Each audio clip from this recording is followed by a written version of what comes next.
Welcome into the 11warriors.com web report. Let's start, gentlemen, with the tricky spot that Urban is in this schedule. Because you have UNLV, who is lackluster. You get a little more juice. You're playing at night against Rutgers. We thank the Big Ten Network for that. But to me, the word that I come out of is clean, James. I think Urban just wants to get out of Piscataway clean. No turnovers, no injuries. Handle your business. Look the way you looked in the first half against UNLV. Yeah, exactly. And I think they had a lot of penalties last week against UNLV, especially in the secondary, and you have to cut those down. I think Rutgers, they're not done. They're going to watch film. They're going to see, teams have been able to hurt Ohio State in the passing game. So I think the secondary will be tested early and often. I don't think, Rutgers has nearly the talent up front to keep Ohio State's defensive line out of the backfield. They're going to have to air it out, and I think you're going to have to see a much improved secondary. I think obviously Ohio State will win handily, but Urban, again, I think he wants to see improvement, constant improvement, and I think a lot of that comes from the secondary for Ohio State this week. James, let's stay there and let's stay on the defensive side of the ball.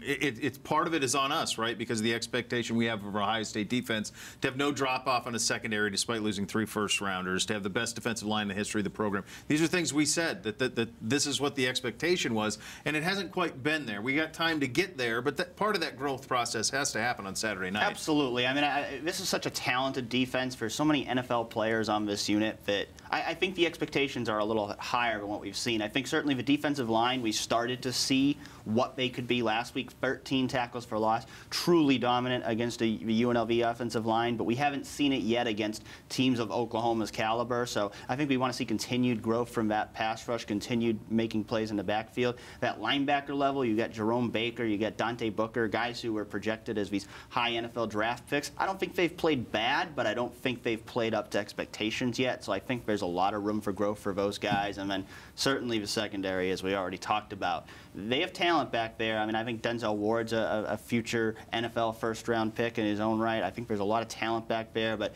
need to clean things up. Penalties a big issue last week. Need to cut those down. So I think as an entire unit, they can get better, and they all feed off of each other. So if the secondary can clean up its technique, the linebackers can get in better positions, and the defense can provide more of a pass rush, then you have a potential to be an elite pass defense compared to what you've been so far. All right, let's flip to the other side of the ball. I said after the UNLV game, if you had concerns about the Ohio State pass offense, nothing that you saw on Saturday against UNLV is going to alleviate that. Look, I mean, unless you've never seen football in your life, you recognize that those receivers were as open as any have ever been in the history of the program. It was J.T. Barrett and receivers against air. Now, they looked sharp. They should have. They were hardly challenged. Rutgers will provide a more stiff challenge. They've played some quality teams. They played Washington really good in the opener. They played Nebraska to a decent game as well. So this will be a step up. And I do think we need to start seeing something down the field a little bit. Yeah, they need to hit the downfield pass. And, Rutgers, their secondary is a little depleted. They lost Westwan Austin, their starting corner, their best corner. So, I think Ohio State has the ability to try and test them deep in this game. Rutgers already not the greatest defense, in the world, and now they're missing starters. I think Ohio State, like you said, they have to hit the big one over the top to try and, for future Big Ten teams, something for them to prepare for. Right now, if you're a Penn State, you're a Michigan, you're seeing they can't get us over the top, so we're not going to play those safeties really far back. They have to be able to hit that big play so that the Penn States, the Michigans of the world, they have something extra to prepare for, because right now that's not happening. No, right now it's not happening. I want to ask you about Paris Campbell, because to me, what a conundrum he is, because he has this game-breaking speed, Dan. He clearly has, is a playmaker, and yet what he giveth and taketh away. There's a fumble inside the 5, or there's the drops that have happened earlier in the year. To me, he's the guy that has. If there's anybody who's on the cusp of being the guy, it's him. Yeah, I mean, we're starting to see some Curtis Samuel in Paris Campbell in terms of when the ball's in his hand and he gets out in open space. He's a big dynamic player. I don't think he's got the shiftiness, the moves that Curtis Samuel does, but I think he's got even more speed. And we saw that with his big touchdown in his past game. We saw it in the season opener against Indiana. He's actually leading the country right now in yards per kickoff return. So he's got a ton of potential. I don't think he's ever going to be that big downfield deep threat kind of receiver, but I think when you get the ball in his hands, he's very dynamic. can't make those mistakes, but you can't fumble the ball, and when you're wide open, you got to catch the deep ball when it comes to you. That has to happen. Yeah, and I don't know who that deep threat is. I don't know if we still know at this point who it is. I don't think we do. At this point, there isn't that. You know, Dwayne Haskins will get a lot of attention again. He's not from New Jersey, from Maryland, but this is his part of the country. You know, will he get another run? And then Joe Burrow came back and looked pretty good. We spent a lot of time talking about Dwayne on the television show, but Joe comes in and looks sharp as well. So there's a lot of things to watch for offensively. The other thing that I want to discuss, though, is Mike Weber. We're a month in. James, I ain't seen him. I mean, we haven't seen him. I need my Mike Weber by the time I get to the end of October.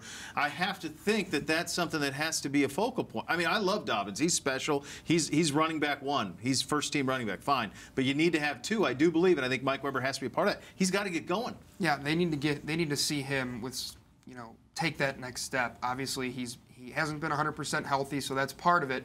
But he hasn't played, you know, he's missed 2 games. He's missed Indiana, didn't play against UNLV.